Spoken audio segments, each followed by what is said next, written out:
Hello friends, welcome back to my new video. Friends, आज हम सीखेंगे पार्ट्स ऑफ स्पीच। इसे हम हिंदी में कहते हैं शब्द और उनके प्रकार। फ्रेंड्स, पार्ट्स ऑफ स्पीच में कुल 8 शब्द होते हैं। Noun, pronoun, verb, adverb, adjective, conjunction, preposition और इंटरजेक्शन। फ्रेंड्स, हमने इसे पहले भी पढ़ा है, लेकिन हमें ये समझना है कि ये है क्या और ये यूज कहाँ पर होते हैं हमारी डेली लाइफ में। फ्रेंड्स, सबसे पहले हम समझेंगे कि शब्द क्या होते हैं। शब्द बनते हैं अक्षरों से, जैसे कि क, ख, ग, घ, इस तरह के जो अक्षर होते हैं, इन्हीं अक्षरों से मिलकर शब्द बनते हैं। मान लीजिए यहाँ पर मैंने लिखा है क और ख, दोनों को साथ में मिला दिया। यहाँ पे कख का कोई मतलब नहीं निकलता है। कख जैसा कोई वर्ड होता ही नहीं है, कोई शब्द नहीं होता। लेकिन अगर मैं यहाँ पर देखेंगे आप, तो मैंने लिखा है क म ल। मैंने 3 अक्षरों को मिलाया है और इससे बना है कमल। तो कमल का मतलब होता है फूल, और फूल को हम कमल कहते हैं, और इस शब्द का मतलब निकल रहा है, इसलिए इसे हम शब्द कहेंगे, लेकिन कख को शब्द नहीं कहेंगे। इसी तरह के जो शब्द होते हैं, उन शब्दों को मिलाकर एक वाक्य बनता है, जैसा कि मैंने यहाँ पर लिखा है माया खा रही है। अब ये देखेंगे यहाँ पर, तो ये एक शब्द है। माया का मतलब एक नाम है, खाने का मतलब खाना खाना, ये भी काम होता है, इसका अर्थ निकल रहा है। रही है मतलब क्रिया हो रही है, माया खा रही है। तो इस तरह से इस पूरे वाक्य में 1 2 3 4 शब्द हैं। तो हम लोग यहाँ पर सीखने वाले हैं कि इन शब्दों में अलग अलग तरह के शब्द होते हैं। किसी शब्द को हम कहते हैं नाउन, किसी को प्रोनाउन, और किसी शब्द को वर्ब कहेंगे, किसी को एडवर्ब, एडजेक्टिव, कंजक्शन, इंटरजेक्शन और प्रीपोजिशन। तो फ्रेंड्स, हम समझेंगे इसे कि इसमें नाउन प्रोनाउन क्या क्या है। फ्रेंड्स, हमारे पास कुल 8 प्रकार के यहाँ पर पार्ट्स ऑफ स्पीच हैं। पहला है नाउन। नाउन क्या होता है समझते हैं वाक्य में। यहाँ पर देखिएंगे माया खा रही है, इसमें नाउन माया है, माया है नाउन। और अगला देखेंगे प्रोनाउन। प्रोनाउन का मतलब होता है जब हम नाम के जगह पर जो वाक्य यूज करते हैं, वह जो शब्द यूज करते हैं, उसे हम कहते हैं प्रोनाउन। जैसा कि मैंने यहाँ पर लिखा है माया खा रही है, माया नाउन है क्योंकि नाम है। अब मैंने माया की जगह पर यहाँ पर क्या यूज किया है, वो दिल्ली में रहती है। कौन? माया। अब मैं नाम की जगह पर यूज किया है वो, इसलिए यहाँ पर ये हो गया आपका प्रोनाउन। इसे हम हिंदी में कहेंगे सर्वनाम।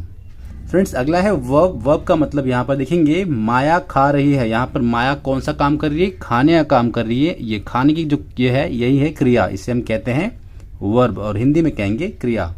अगला है एडवर्ब। एडवर्ब का मतलब होता है क्रिया विशेषण।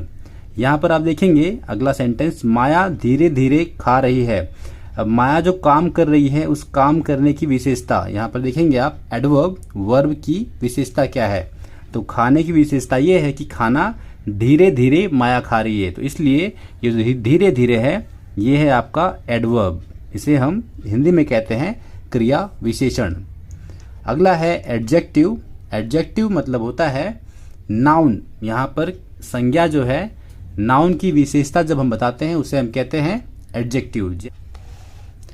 जैसे कि यहाँ पर देखेंगे आप, माया लंबी है। लंबा कौन है? माया लंबी है, इसलिए यहाँ पर माया की विशेषता है लंबा होना, और यहाँ पर लंबा ये है एडजेक्टिव, जिसे हम हिंदी में कहेंगे विशेषण। फ्रेंड्स, अगला है कंजक्शन। कंजक्शन का मतलब होता है संयोजन। इसे हम उभयान्वयी अवयव भी कहते हैं। ये छोड़ देते हैं, हम समझते हैं संयोजन। जैसे कि 2 अलग अलग वाक्य हैं, अलग अलग वाक्य को जब जोड़ने के लिए हम जिस भी शब्द का यूज करते हैं, उसे हम कहते हैं कंजक्शन। एग्जाम्पल आप देख सकते हैं यहाँ पर, वो और उसकी माँ झोपड़ी में रहते हैं। वो मतलब माया और उसकी माँ। यहाँ पर माया और उसकी माँ को जोड़ने का काम किया किसने? और ने किया है, इसलिए और क्या होता है आपका? कंजक्शन है। इसे हम कहेंगे कंजक्शन, और इसे हिंदी में कहते हैं संयोजन। अगला है फ्रेंड्स प्रीपोजिशन। प्रीपोजिशन का मतलब होता है कि पोजीशन के पहले, जिस भी पोजीशन की बात हो रही है, उसके पहले जो शब्द यूज किया जाता है, उसे प्रीपोजिशन कहते हैं। अब यहाँ पर देखेंगे तो वो और उसकी माँ कहाँ रहते हैं? झोपड़ी में रहते हैं। तो ये में जो था, इस में को हम कहेंगे प्रीपोजिशन। इंग्लिश में हम कहेंगे इन हट, झोपड़ी में। अब झोपड़ी के पहले क्या हमने लगाया? पोजीशन क्या थी उनकी? पोजीशन थी झोपड़ी। झोपड़ी में रहते हैं, तो झोपड़ी के पहले हमने क्या लगा दिया? इन। ये है पोजीशन के पहले जो यूज हुआ है, उसे हम कहते हैं प्रीपोजिशन। और लास्ट हमारा है इंटरजेक्शन। इंटरजेक्शन को हम कहते हैं विस्मयादिबोधक अवयव। ये हम जब हम कभी कोई चीज बोलते हैं और हम या तो डर जाएं या तो बहुत ज्यादा खुशी महसूस करते हैं और ऐसे समय पर हम बहुत ही आश्चर्य से चीजों को बताते हैं, उसी समय हम कहेंगे उसे इंटरजेक्शन। एग्जाम्पल में आप देखेंगे यहाँ पर शाबाश। शाबाश कब कहते हैं? जब हमें ऐसा कोई काम कोई करता हुआ दिखता है जो बहुत ही हमें अच्छा लगा है, बहुत ही हमें हमारे मन से खुशी महसूस हम करते हैं और उस समय हम उसे शाबाशी देते हैं, उस समय हम कहते हैं शाबाश। वाह। वाह कब निकलता है? जब हम कोई ऐसी चीज देख लेते हैं जो बहुत ही सुंदर है और बहुत ही अच्छी लगी आपको, उस समय आप कहते हो वाह। तो यहाँ पर भी आपने विस्मय, आपने एक आश्चर्य प्रकट किया, इसलिए हम यहाँ पर इस तरह के जो शब्द होंगे उसे हम कहते हैं इंटरजेक्शन, विस्मयादिबोधक अवयव।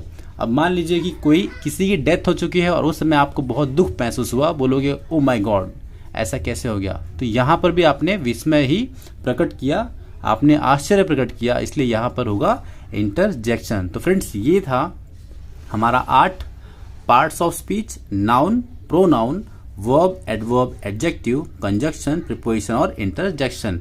इन्हें हिंदी में क्या कहते हैं मैंने यहाँ पर लिखा है।